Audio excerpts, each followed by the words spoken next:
ওরে আদর করার কেউ নাই। এতিমরা যে সমাজে কি সুবিধা বঞ্চিত, এটা এতিম ছাড়া কেউ টের পাবে? আপনি সুযোগ হলে যাবেন, কিছু টাকা দিয়ে আসবেন, মাথায় হাত বুলিয়ে দিবেন, আপনার ঘরটারে জান্নাতি ঘর বানায় দিবে কে?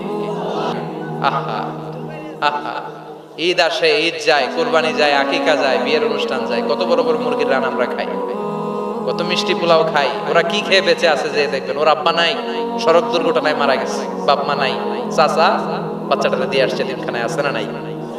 ওরে আদর করার কেউ নাই। এতিমরা যে সমাজে কি সুবিধা বঞ্চিত, এটা এতিম ছাড়া কেউ টের পাবে? আপনি সুযোগ হলে যাবেন, কিছু টাকা দিয়ে আসবেন, মাথায় হাত বুলিয়ে দিবেন, আপনার ঘরটারে জান্নাতি ঘর বানায় দিবে কে?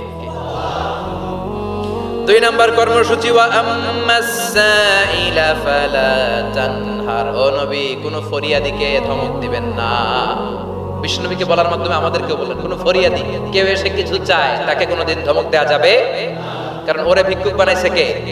আর তোমারে বড় সাপ বানাইছে কে? তোরে কারে চড়ায় কে?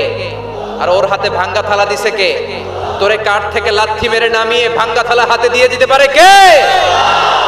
আর ওর ভাঙ্গা থালার জায়গা থেকে ওরেও প্রাইভেট কারে বসায় দিতে পারে কে?